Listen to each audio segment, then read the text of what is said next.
Assalamualaikum warahmatullahi wabarakatuh. Waalaikumsalam warahmatullahi wabarakatuh. Selamat pagi sahabat guru dimanapun berada.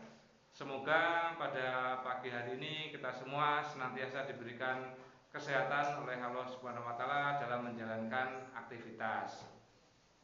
Baik Bapak Ibu guru hebat semua, pada pagi hari ini saya Syawaludin Rifai, CGP Angkatan 10 Kabupaten Magetan akan mewawancarai seorang ibu kepala sekolah. Beliau adalah Ibu Pradani Yuda Puspitasari, Kepala SMA Ar-Rasidah Magetan.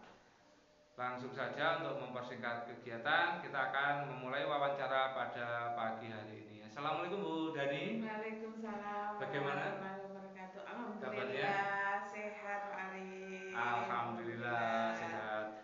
Saya mengucapkan terima kasih atas waktunya Bu Dani karena pada pagi hari ini bersedia untuk meluangkan waktunya untuk kita ngobrol untuk tanya jawab tentang dilema etika dan bujukan moral. Baik Bu Dani, pertanyaan pertama dari saya ini, selama ini bagaimana Anda dapat mengidentifikasi kasus-kasus yang merupakan dilema etika atau bujukan moral? Karena di sekolah itu yang namanya dilema etika dan bujukan moral itu biasanya selalu ada. Bagaimana Bu Dani dalam mengatasi permasalahan, membedakan ini? Untuk membedakan antara dilema etika dan bujukan moral itu terlihat apakah melanggar peraturan atau tidak melanggar peraturan. Kalau melanggar aturan itu berarti adalah bujukan moral. Kalau tidak melanggar aturan berarti itu adalah dilema etika. Jadi intinya titiknya adalah pada adanya pelanggaran aturan atau tidak, itu ya Bu Dani ya, untuk membedakan dilema etika dengan bujukan moral. Betul. Lalu Bu Dani, selama ini bagaimana Ibu menjalankan pengambilan keputusan di sekolah Anda? Terutama untuk kasus-kasus di mana ada dua kepentingan yang sama-sama benar atau sama-sama yang mengandung nilai kebajikan. Jadi dua hal yang sama-sama benar tapi Anda harus memutuskan. Bagaimana itu? Kita lihat nilai kebaikannya yang mana. Nah, kalau nilai kebaikannya itu hanya satu, nah kita segera mengambil keputusan. Nah, apabila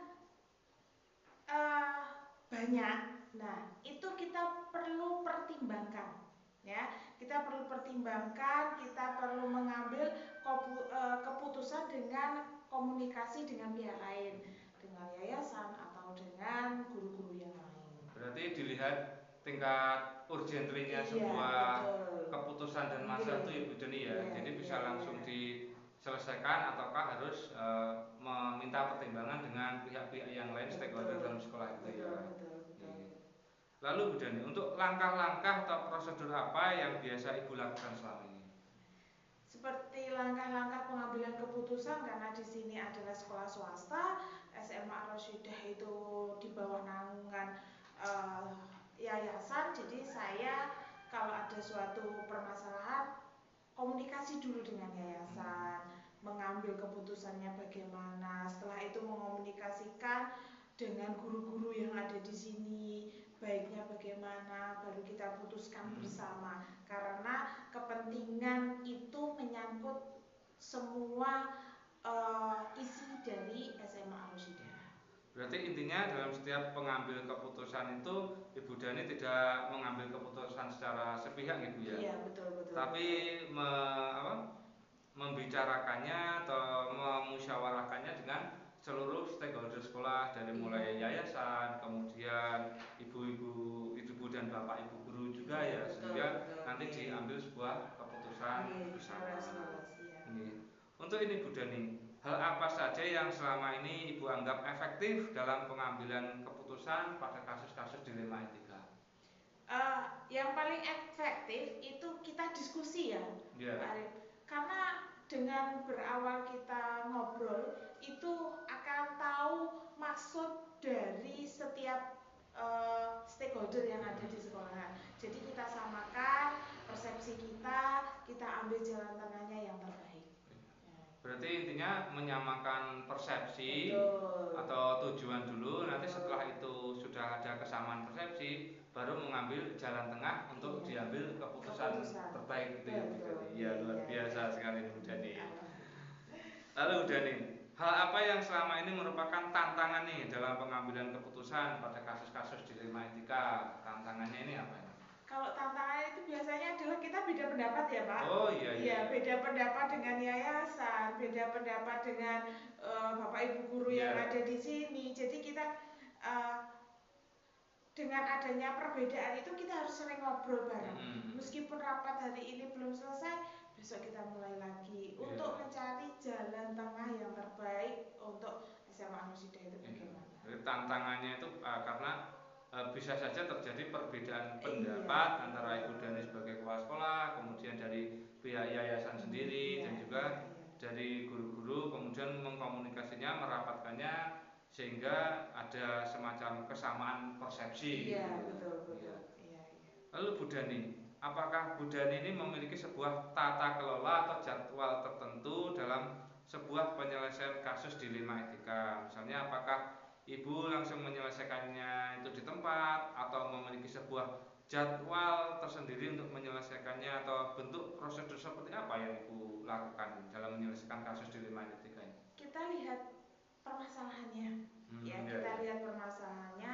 Kalau memang urgen, harus mengambil keputusan ketika itu juga diambil.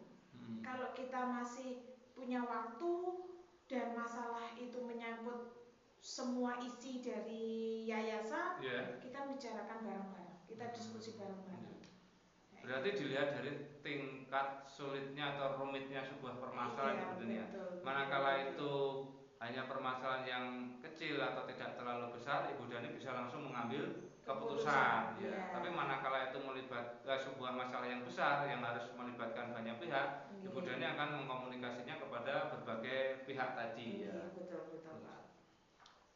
Ini Bu Dani, adakah seseorang atau faktor-faktor apa yang selama ini mempermudah dan membantu Ibu dalam pengambilan keputusan dalam kasus-kasus dilema etika? Saya selalu untuk mempermudah jalan saya dalam memimpin di Arosida, saya selalu komunikasi dengan yayasan, dengan Bapak Ibu guru yang ada di sini, dan di sini juga punya komite sekolah. Jadi selalu saya komunikasikan semua permasalahan yang menyangkut hajat hidupnya Arosida. Intinya komunikasi nih Bu ya. Komunikasi dengan yayasan, Ibu guru, Bapak Ibu guru, kemudian komite ya. Jadi itu adalah faktor-faktor yang bisa mempermudah. Apalagi jika ada kesamaan persepsi dan tujuan, itu tentunya akan lebih mudah ya Bu Dani ya. Dalam menjalankan keputusan. Ini Bu Dani, untuk pertanyaan terakhir dari saya ini, dari semua hal yang telah disampaikan, pembelajaran apa yang Ibu petik dari pengalaman Ibu mengambil keputusan tentang dilema etika? Dari pengambilan keputusan itu adalah yang bisa dipetik, yaitu berpegang teguh pada aturan. Aturan yang ada di suatu yayasan itu perlu dipatuhi agar bisa seimbang antara hak dan kewajiban. Berarti intinya dikembalikan kepada peraturan, berpegang teguh pada peraturan, dan peraturan itu harus dilaksanakan. Tapi manakala ada hal-hal yang dilema etika itu sendiri, maka tentunya ada kelonggaran-kelonggaran tanpa harus melanggar dari peraturan itu sendiri. Ya, luar biasa ini Bu Dani dari pembicaraan kami pada pagi hari ini, sehingga bisa menemukan hal-hal yang baru tentang persoalan dan bagaimana mengatasi persoalan dilema etika di SMA Arosida ini. Ya, sepertinya cukup ini ya Bu Dani ya. Saya mengucapkan terima kasih atas waktu dan kesempatannya pada pagi hari ini, dan juga saya mengucapkan selamat beraktivitas kepada Bu Dani. Kiranya cukup demikian saja dari saya. Wassalamualaikum warahmatullahi wabarakatuh.